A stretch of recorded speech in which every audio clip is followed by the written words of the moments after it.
তার একই অঙ্গে অনেক রূপ। তাকে পরিবহন খাতের মাফিয়া বলে জানেন অনেকে। তার কাছে জিম্মি পরিবহন খাত। তিনি মন্ত্রী, শ্রমিক নেতা, পরিবহন মালিকদের নেতা। তিনি আবার মুক্তিযোদ্ধা কাউন্সিলও নিয়ন্ত্রণ করেন। সরকারের নৌমন্ত্রী, কিন্তু সড়কেও তার খবরধারী। রাজনীতির মাঠে দাপট তো ছিলই। শাহজাহান খান সব পারেন। মানুষের চোখ উপড়ে ফেলতে পারেন। অনেকের চোখ উপড়েছেন তিনি। আরটিভির টকশোতে এমন কথা বলে বিএনপির সিনিয়র নেতা ব্যারিস্টার রফিকুল ইসলামের চোখ উপড়াতে 2 আঙ্গুলে ইশারা করেন তিনি। ভাগ্যিস সেদিন বেঁচে যান ব্যারিস্টার রফিক। আওয়ামী লীগের সাংসদ ইসরাফিলের বকাঝকার উপর দিয়ে গেছে বিপদ। সেখানে ছিলেন এমপি গোলাম মাওলা রনি, এমপি রাশেদা বেগম হীরা, ইলিয়াস কাঞ্চন, মনির হায়দার ও ইকবাল হাবিব। তার নেত্রী শেখ হাসিনার পছন্দ নয় বিএনপির প্রতিষ্ঠাতা মুক্তিযোদ্ধা জিয়াউর রহমান। তাই মুক্তিযুদ্ধ মন্ত্রণালয়ের সংসদীয় কমিটির সভাপতি আর মুক্তিযোদ্ধা কাউন্সিলের নেতা শাহজাহান খান সিদ্ধান্ত নিলেন জিয়াউর রহমানের বীরুত্তম খেতাব বাতিল করবেন। তিনি মন্ত্রী, কিন্তু পরিবহন ধর্মঘট ডেকে অচল করে দিতেন দেশ। বাংলাদেশ সড়ক পরিবহন শ্রমিক ফেডারেশনের কার্যকরী সভাপতি যে তিনি। তার শ্রমিক সংগঠনগুলো বাস ও লঞ্চ থেকে চাঁদা তোলে।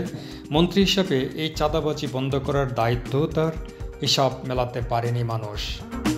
মন্ত্রী হিসাবে নিরাপদ সড়ক আইন প্রণয়নের অংশ তিনি। আবার সড়ক আইন বাতিলের দাবিতে পরিবহন ধর্মঘট ডেকে দেশ অচল করে দেন তিনি। লঞ্চ আর সড়ক পরিবহনের ভাড়া নির্ধারণ করবে সরকার। সেই সরকারের অংশ তিনি। আবার ভাড়া বাড়ানোর দাবি নিয়ে দর কষাকষির জন্য মালিক শ্রমিকদের নেতাও তিনি।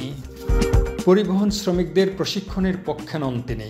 অশিক্ষিত চালকদেরও লাইসেন্স দিতে চান, কারণ চালকরা সিগন্যাল আর গরু ছাগল চিনলেই হয়, মানুষ জানার দরকার নেই।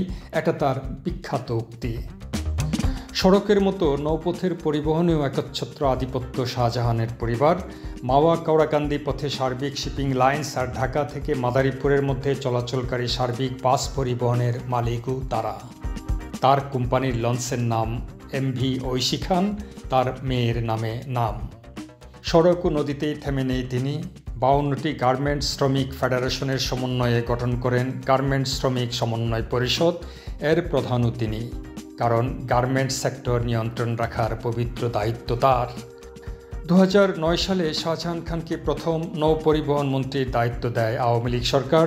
এরপর টানা 9 বছর মন্ত্রিত্ব করেন তিনি, কিন্তু ইউনিয়ন বাজেটেই তার চেষ্টার মনোযোগ ছিল বেশি। 2018 সালে ছাত্রদের আন্দোলনে কোটা বাতিল করে মন্ত্রিসভা। সেই মন্ত্রিসভার একজন সদস্য তিনি আবার মুক্তিযোদ্ধা কোটা বহালের দাবিতে আন্দোলনে যুক্ত হন।